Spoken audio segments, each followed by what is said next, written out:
Well, g'day curd nerds. Today's cheese is an Italian one. It's pronounced Bel Paese. Well, I believe that's how it's pronounced anyway. And it means beautiful country. It's a traditional cheese in Italy, and it heats up quite high to about 42 degrees Celsius. We add in some thermophilic culture, and then we treat it like a big camembert, where we turn it in hoops. So, an interesting cheese, one I've never heard of before. So we're going to give it a go today. So on with the cheese. Well, it's a nice simple recipe. We're going to be using 8 litres of full cream milk, 1/4 of a teaspoon of thermophilic culture. I'm using MO292 in this case. 2.5 mils or half a teaspoon of calcium chloride in 1/4 cup of non-chlorinated water. 2.5 mil or half a teaspoon of liquid rennet in 1/4 cup of non-chlorinated water, and you'll need some saturated brine solution, about 18%. Now once you've got all your milk in there, we're going to bring it up to quite a high temperature for cheese making. We're going to bring it up to 42 degrees Celsius or 108 Fahrenheit. So heat your milk up, and once that's done,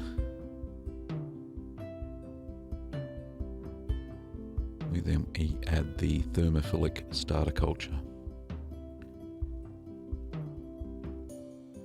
So just sprinkle that all around and on the top of the milk, and allow that to rehydrate because it is a dehydrated, freeze-dried culture. So I let mine rest for 3 minutes, and then I gave it a good stir. Then we add the calcium chloride, so there's no ripening period for this cheese. We add our calcium chloride straight in, and we give that a good stir as well. Mix that thoroughly through the milk.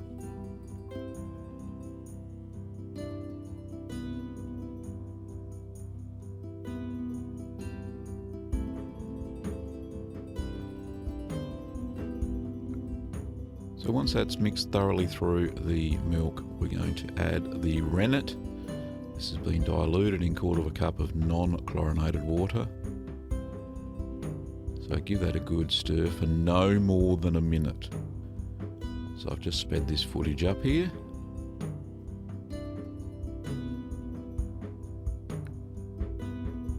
So you can see I'm stirring using a top to bottom motion, trying not to break the surface. So pop the lid on, and we're going to allow that to set for 40 minutes. So 40 minutes later, we're just going to check for a clean break. Now I'll come clean here, no pun intended. That is not as clean a break as it should be. So I could have waited another 10 minutes before I cut the curd, and you'll see why in a minute after all this has been cut. So there's the horizontal cuts. It's quite firm, the curd is, due to the high temperature as well. So you just cut that with a whisk. Now you'll notice that the whey is not yellow, it's quite creamy still. So we're using the whisk to cut the curds to the desired size, which is about 9 millimeters or 3/8 of an inch. So the curd size is quite small for this cheese.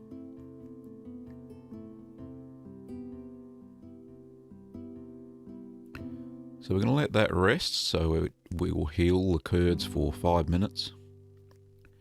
And then we're going to stir for 30 minutes. Now if you don't think your curds are cut properly, you can use your whisk again. Just dab that in up and down gently, and that'll break the curds up into the right size cubes that you'll need. Now we're keeping the target temperature at 42 degrees Celsius or 108 Fahrenheit throughout the entire process. We don't heat the milk any further unless we need to, unless it cools down below that temperature. So we stirred for 30 minutes, and you can see the curd size is quite small. I would say it's probably just above rice grain size. So a very small curd after we've stirred for that 30-minute period. So we're going to drain off some of the whey now, just using a ladle. After we let it settle for 5 minutes. Should read my own instructions, shouldn't I? Okay, now we're going to ladle it off. Now, because this whey is quite creamy, I reserved it to make a ricotta salata, and you can check that video out using the card just now. So there was quite a lot of casein still in the whey, and like I said before, I should have left it for another 10 minutes before I cut the curd. However, the cheese did not suffer at all, so that's really good, and it has turned out fantastically. Anyway, on with the cheese. So we've got down to the level of the whey, of the curds, and we've taken over to the sink. Now you don't need a cheesecloth or anything because the curds are so tight knit they don't fall through the holes in your cheese mould. So just ladle that into your cheese mould. I'm using my 165mm in diameter. That's the size mould it is. And it easily takes anything made between 8 and 12 litres of milk. So we're going to let that rest, and we drain it for 7 hours. Now every hour we turn it. So flip it over. It's like a big camembert or brie, whatever you want to call it. But there's not going to be any mould ripening on the surface of this. This is just to form the cheese. So 7 hours later, we're going to brine the cheese. But yeah, it's really firm when you pull it out of the mould.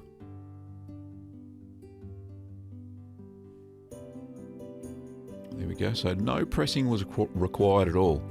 Just ignore that press that's there. That's actually pressing the ricotta salata that I made from the leftover whey.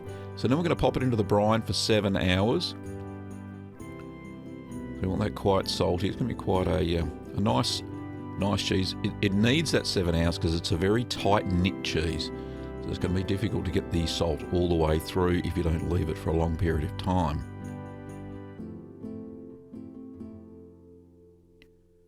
So you can turn it once during the process, but after the 7 hours are finished, we're going to pat that dry with a lint-free cloth. I'm using paper towel in this instance, which works equally as well.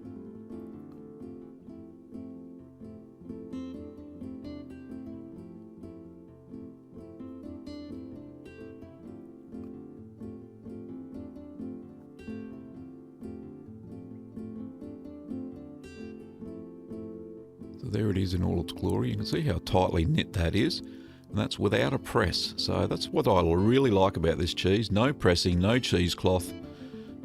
And would you believe, we actually ripen it in the normal kitchen refrigerator. So we're going to put that in a ripening box. We're going to ripen that at 4 degrees Celsius or 40 Fahrenheit at 80 to 90% humidity, which you'll achieve easily enough in the ripening box. So every couple of days, just drain the water out, any whey that's come out, and we flip it over. So this is for the first 10 days we do this.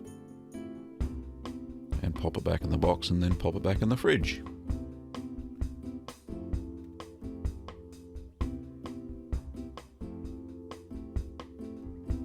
At about the 10-day mark, you'll notice that it gets a bit slimy.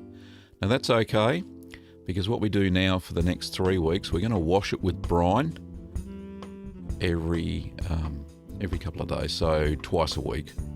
So just coat that with a brine solution, just wash off what is the slime. You're not pressing too hard when you wash the cheese, just nice and simply brush it over and you'll feel that slimy coat kind of dissipate a little bit. So we're doing this twice weekly. Nice and easy. And we pop it back in the ripening box, pop it back in the fridge.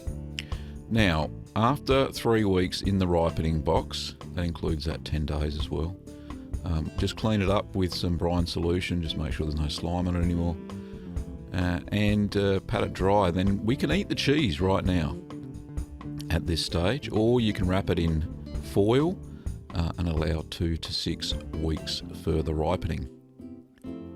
So it's, as I said, it's a very firm cheese, but you'll be surprised how creamy this cheese actually tastes. It really surprised me. I had never heard of it before. I thought, well, give it a go. And Kim has told me, Kim's my lovely wife, she's told me it's now her #1 favourite cheese.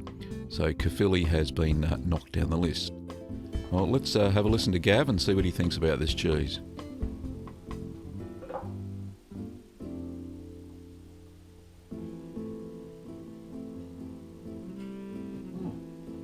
It's really good. Great cheese.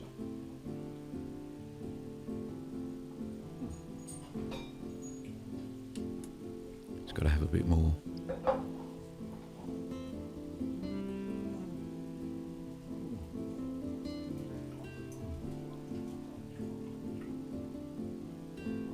That's very nice. You didn't hear what he said? He said it was good. Thanks for watching the Bel Paese video tutorial. Don't forget that you can visit the shop, littlegreenworkshops.com.au, and check out some of the other videos over here. Also, don't forget to subscribe to the channel, and we'll see you next time.